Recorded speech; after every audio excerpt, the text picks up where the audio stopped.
It's me again. It's the real Jason Duncan with another special episode of The Root of All Success. Today, you're going to get to hear me have a conversation on a podcast with a good friend of mine named Mark Willis. Mark has a podcast called Not Your Average Financial Podcast. He's a financial planner. He's an insurance investment professional. He is a really, really good guy, good dude. Has a great, very popular podcast called Not Your Average Financial Podcast. I've been a guest on it a couple of times. And this most recent time I was on there, I thought it was an interesting episode and thought I would release it here for you to listen. So I hope you enjoy and let me know what you think. Jason, welcome back to the show. Glad to be back, Mark. Glad to have you. And, for folks that aren't aware, I want you to tell us just briefly kind of who you are, what you do. And for those that would like the full deep dive into Jason and his story, go back to episode 289, which was over 100 episodes ago. But he gives a much more in-depth on who he is. But just for those that didn't hear that episode, Jason, tell us who you are and the kind of work you do. So I'm an entrepreneur, of course, first of all, and a business coach. I work by helping my clients through my mastermind called the Exeter Club. And I help them get their time back and prepare their business for maximum exit valuation. Okay, so we're going to talk all about that today because that's I think a chronic illness of most entrepreneurs is this leaking time out of our system.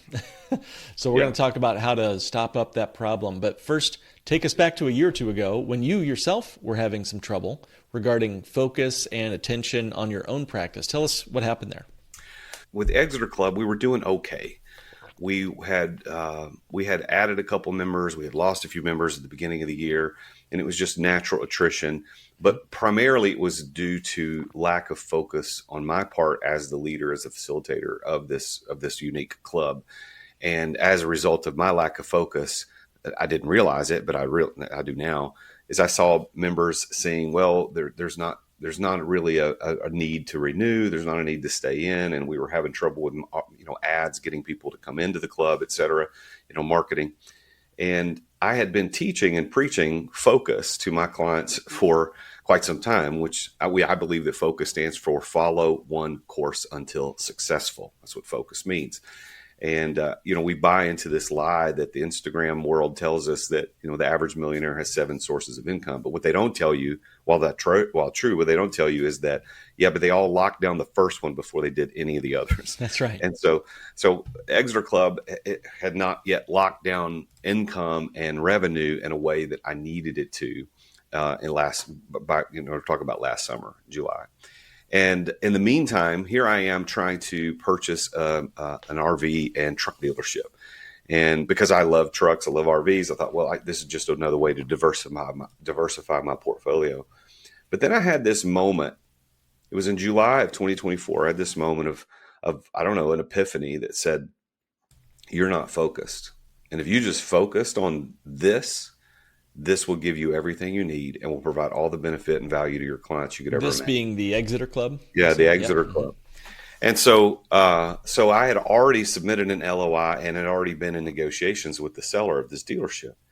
And so that was this epiphany happened in July. And I reached out to him, sent him an email, and I said, look, here's the thing. And what I didn't tell him, I wasn't even thinking about backing out because that would be a lack of integrity, and I wasn't going to do that. But I could set parameters, and I had made an offer and was waiting for him to return, say, hey, counter or tell me yes. And he had been dragging his feet. So I sent him an email and said, look, if you don't get back to me by July 31st, just know that is my last and final offer. There will be no more negotiations. This is all I'm going to do. If you're interested, I'll buy it. Well, he didn't get back to me on the July 31st. He did email me a couple of weeks later, but by then I'd already moved on. And since that moment, I nearly tripled membership in the Exeter Club. Everything started clicking because I started getting focused. Attention is, I believe, Mark, our most valuable resource. It's more important than time because while time once spent can't come back, the power of time is through attention. It's what we are paying attention to. And I think that's what the lesson I learned the hard way last summer. We talk about the 4 main currencies: time, energy, attention, and money. That spells team. And to me, I agree with you. I think attention and our interpretation of what happens around us can be one of the most valuable pieces to the puzzle. So interpretation of what we are paying attention to is almost as important. So you looked at your business, you were at first scattered and then focused, and your interpretation was, I will get a better return on my business. I'll have a more successful life if I pay attention to this other thing over here called the Exeter Club rather than this dealership. Now, for those listening, I just got to commend Jason in front of him here. He wasn't buying an RV, although you're totally fine to buy an RV. He was looking at a whole dealership. And that's the difference between a consumer and a wealth creator right there. Now, ultimately, it sounds like the dealership wasn't going to be a good fit. What was it about the Exeter Club that called you out and said, this is where Jason needs to spend his time, energy, attention, and money?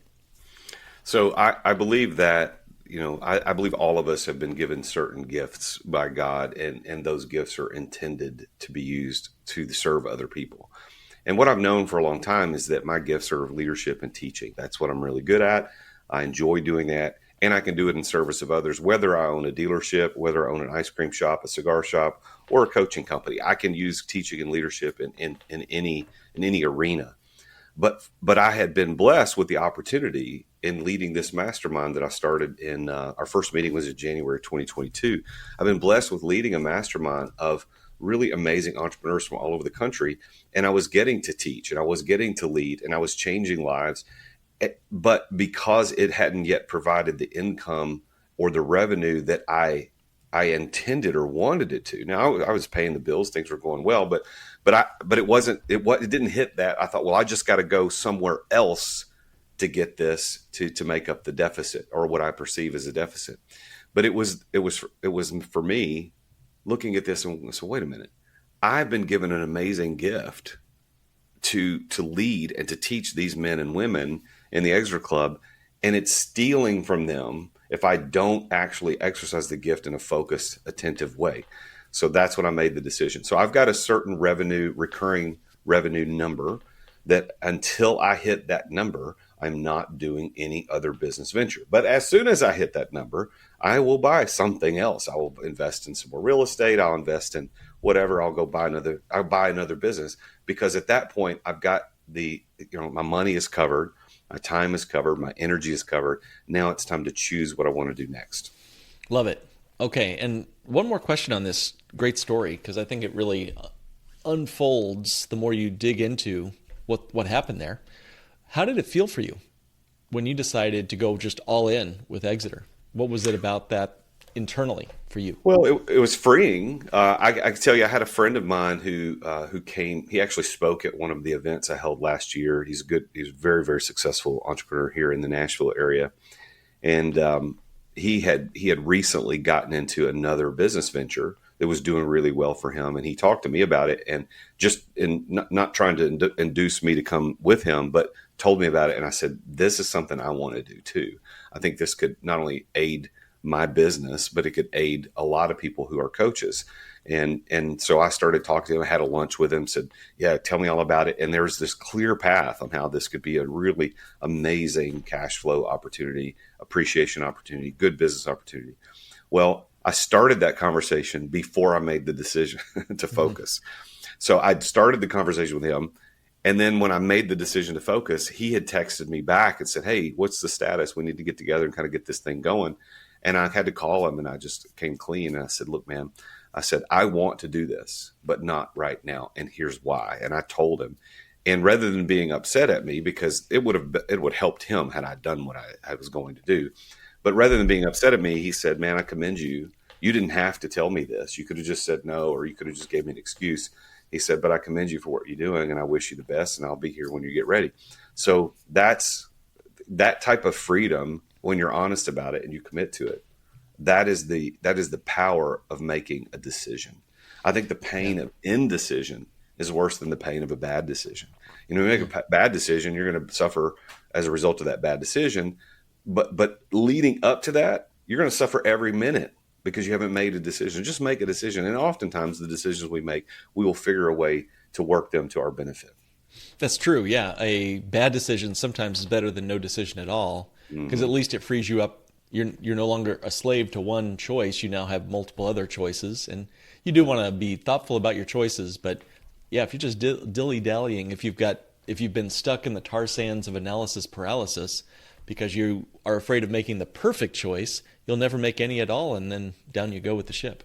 That is correct. So you work in the Exeter Club to help business owners achieve time, focused attention, and I guess freedom. I mean, your shirt today, you're wearing the shirt. It says, what does it say? Own it, don't run it.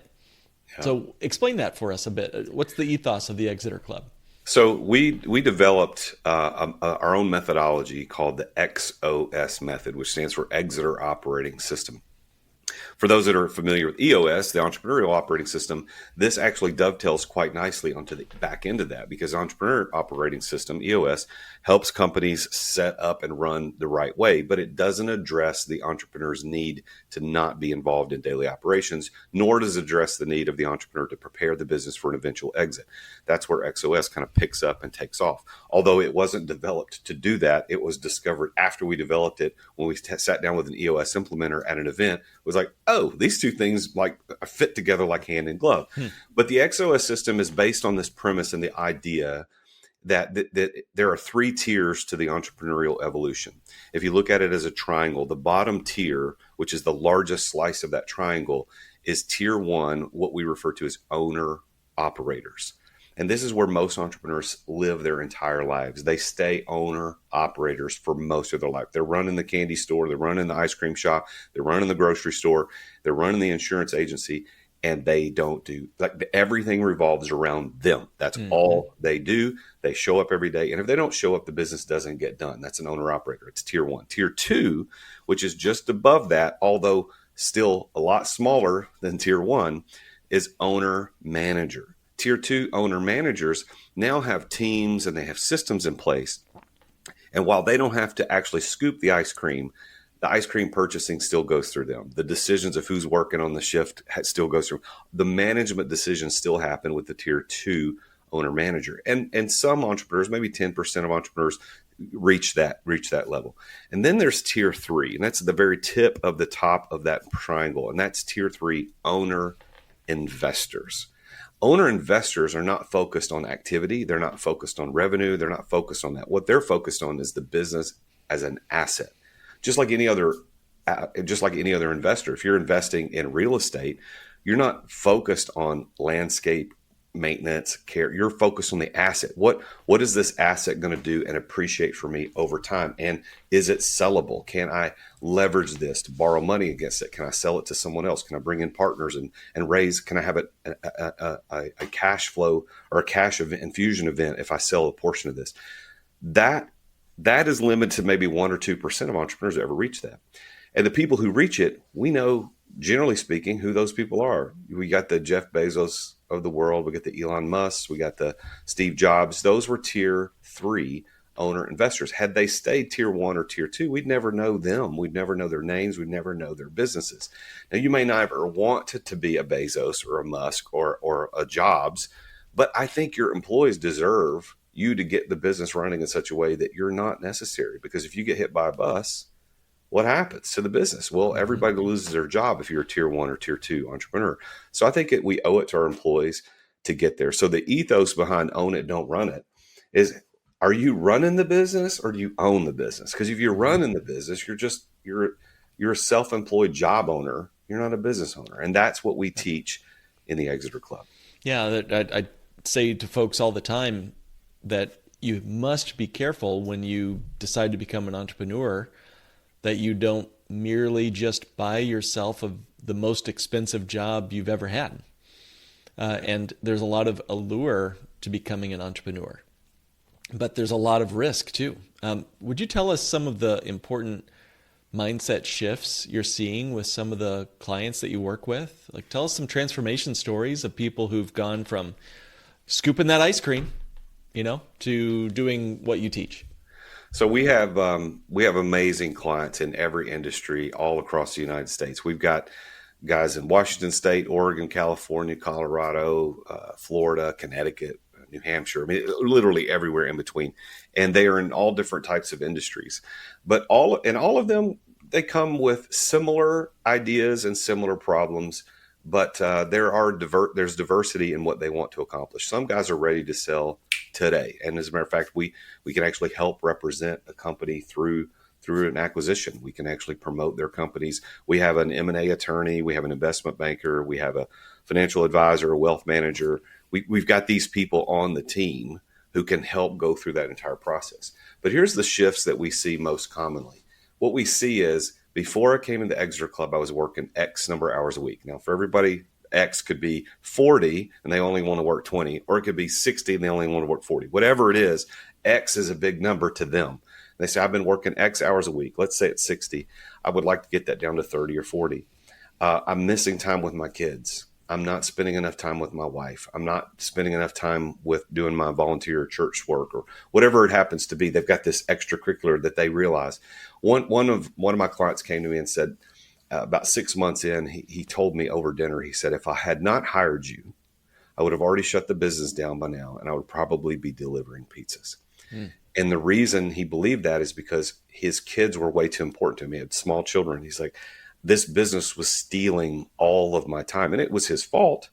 But the shift that I saw in him is that he shifted away from thinking that he had to do it all. Most entrepreneurs suffer from the hero syndrome, which is this syndrome that you have to save the day all the time because you're the best at it. And there's nothing that can hurt you because you've got the knowledge, the know-how, the money, the resources, the connections. You can make it work. And while that's true in the early days of any startup, that is the death knell of your ability to move into tier 2 and tier 3. You know, if Elon Musk had, or Jeff Bezos or any of these guys I mentioned beforehand had held on to the hero syndrome, we would not know their names. So how do we let go of the hero syndrome? Well, you got to realize that there's an alternative. There's a better way to do this. And the cool thing about a mastermind, as it grows, the more people get in there and you start seeing it, it's this synergy in that community. Like, oh, wow, that guy was crying the blues 3 months ago, and now look at him. Look what's going on. I could do this too. And we can see how people grow. Now, it would be a lie for any mastermind leader or any coach to say that every client starts here and immediately goes up and to the right without any hiccups. I've got clients that go up and to the right and then all of a sudden slide back down lower than they were before, and then they take off again. That's just the nature of how entrepreneurship works. But the way you get out of the hero syndrome is the shift of understanding that there is another way and that other people are doing it and you can do it too. I think there's a certain amount of, I think a lot of entrepreneurs, they get into it for lots of reasons, lots of motivations, one of which you begin to really see what a privilege and a responsibility it is to care for your employees and make sure that they're financially set and that they're going to have that paycheck and have the career that they're looking for and find the dreams that they're reaching for in their lives with their families and more. And I think one of the biggest, realizations is that they're really relying on your ability to breathe in and out and have a heartbeat and all this stuff. And that should put the fear of God in most entrepreneurs, that they need a backup plan. They need, if they're Batman, there needs to be a couple Robins helping them out just in case you get hit by that bus. And then ultimately, as you've said, move to a point where you can see and understand your business as an asset, where you can exit without exiting, as you say. But Yeah. I'm curious, this idea of focus, is it mainly just that the entrepreneurs, back to that idea of focus here, is it that they perceive of themselves as indispensable? Is it that they can't be bothered to slow things down to hire and train? What is it about the entrepreneur that says, oh, I can do it myself? If it's going to be, it's up to me, as the old saying goes. The reason people believe that is that it has been true for so long. The reality is, when we start companies, if it is to be, it's up to me. There is no alternative. You can't start a company day one, have a team 100% in place that you can trust to do it exactly the way you would do it. That doesn't happen. It's not the nature of human psychology.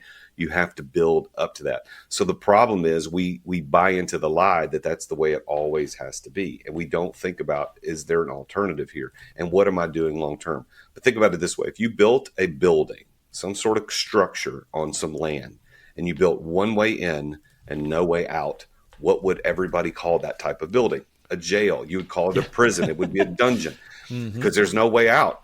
businesses are built the same way, unfortunately. Most people start a business and they build a way in. They set up their LLC, they get their formation docs, they might have a business partner, they get some loans, they get an office space, and they start like, we're in business.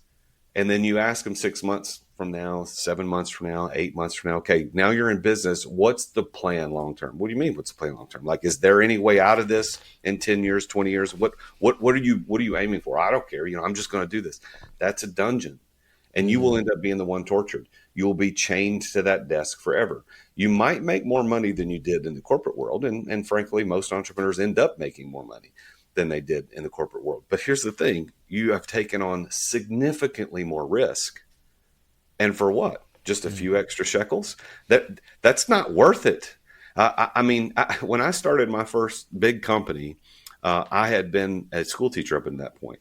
And I'd been making $38,000 a year. My wife had been working full-time at an office job as well. And so we had a household income of somewhere between $70,000 and $80,000. We lived very comfortably. Of course, this is a long time ago. The world's gone nuts since that happened. But we were living very comfortably. Everything was fine. We couldn't do anything extravagant. We didn't drive brand new cars. We didn't have expensive things, but we had nice things. Well, okay, starting a business for the first year or two, like I barely covered what I used to make and then a little extra.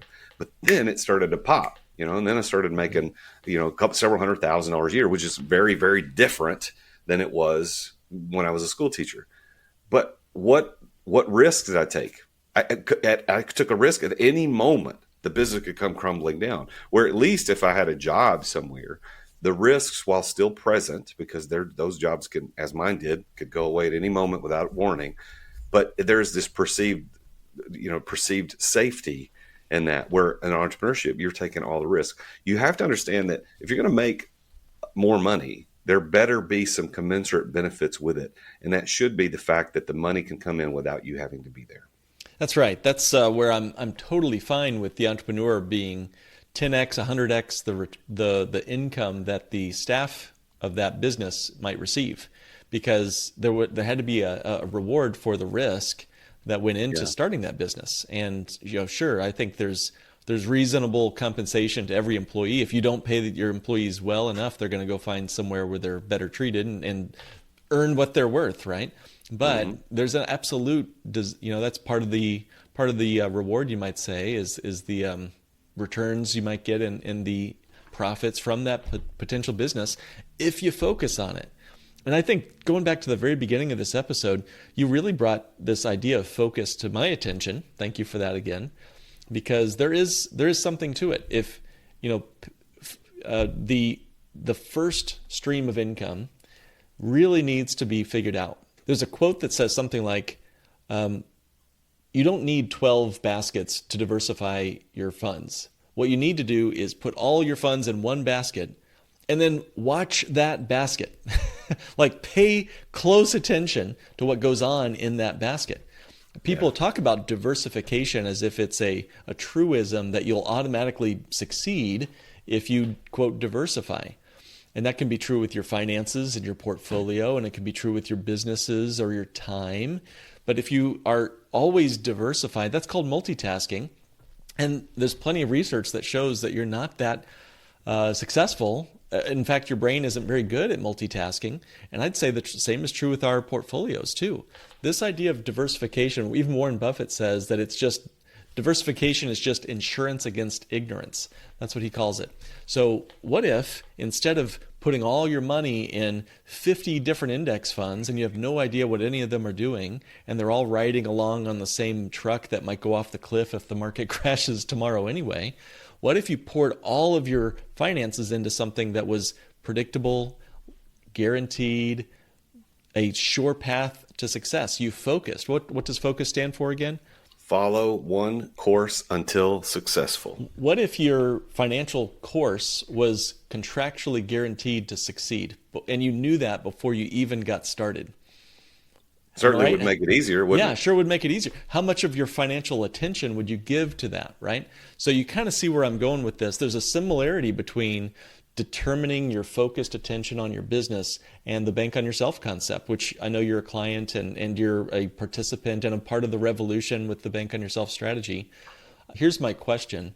If I poured all of my attention, financial and otherwise, into a bank on yourself designed policy, rather than 50 different index funds that I can't access for my business, if I had all or most of my net worth pouring into this warehouse for my wealth and it was liquid and accessible, how might that help aid me in my business as I'm starting a business, trying to grow a business, pay attention to my one business rather than diversifying my attention on 50 different index funds? I guess my question is, how does Bank on Yourself with its features and functions help me succeed in my business entrepreneur ventures? Well, I think there's a bigger psychological issue we could talk about that relates to this that I don't think you and I have ever talked about before. But what causes stress for us in life is too many open cycles at any one time. And an open cycle is described as any event, task, or thing that has to be done that you're aware of, that you got to do something. So think about it this way. If I could grab a book here to illustrate. If I get, this is a small book. The Science of Getting Rich was a great book, by the way. It's a very thin book. And this book is called Systemology, and it's a little bit thicker, as you can see. It's a little bit thicker book. Okay, if you can imagine for a minute that everything you have to do, all your open cycles, which would include investing. So investing your money, which is what we're talking about. Investing, running your business, taking care of your family, taking care of your health, church obligations, your faith, whatever. You add all those things up. Got to do your taxes, got to get your oil changed in your car. You got to start mowing the grass because it's March and it's going to start before you too long. If you wrote every single open cycle down on one piece of paper and then bound it into a book, how thick would your book be?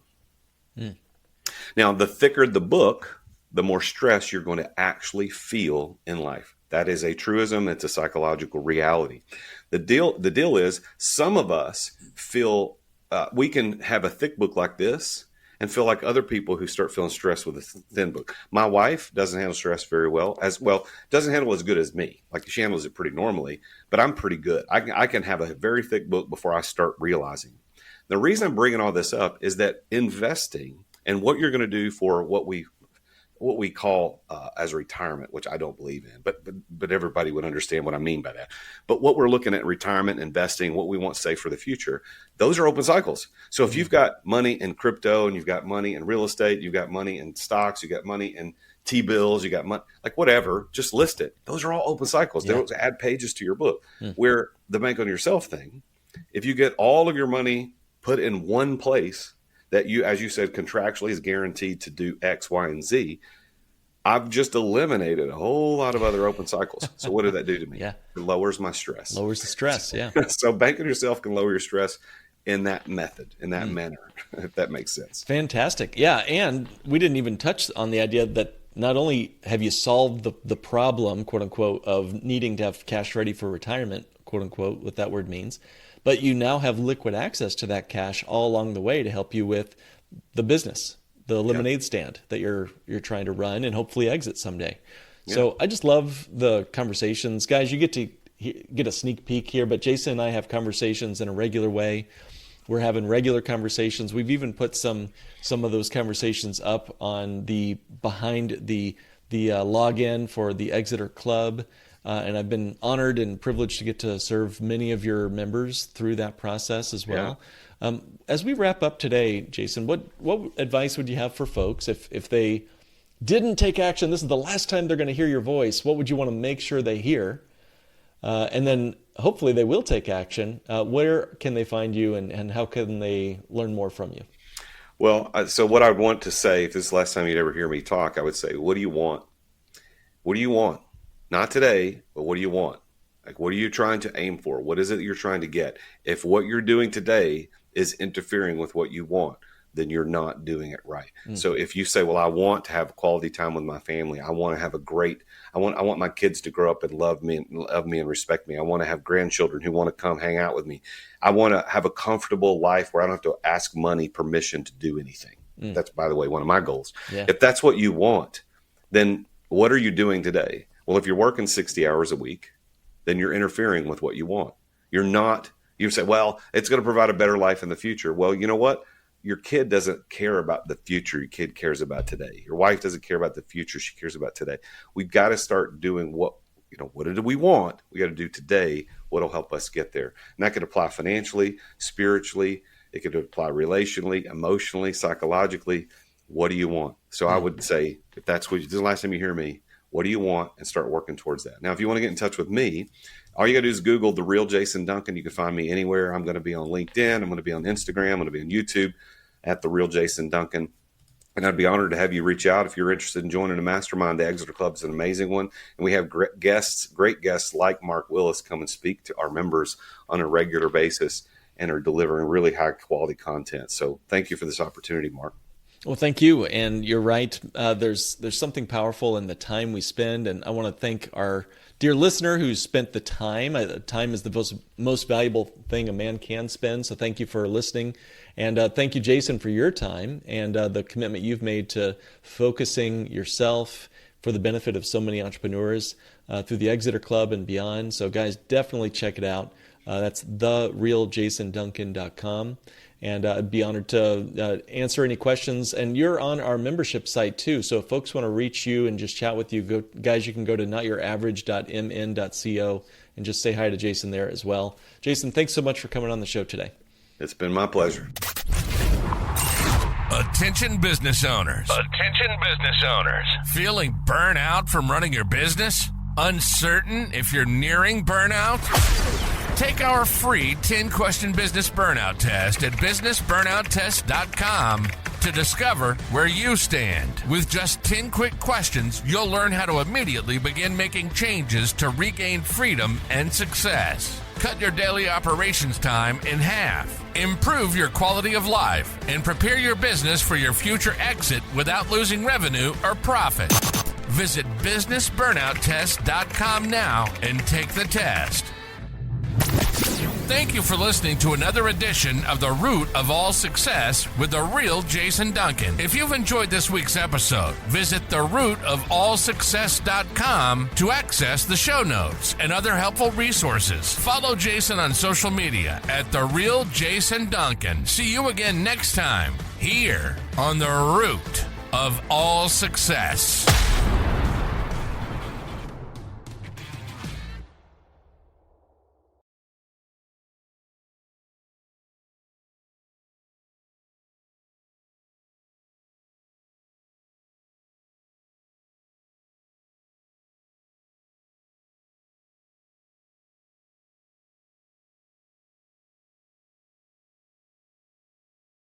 This podcast is a part of the C-Suite Radio Network. For more top business podcasts, visit c-suiteradio.com.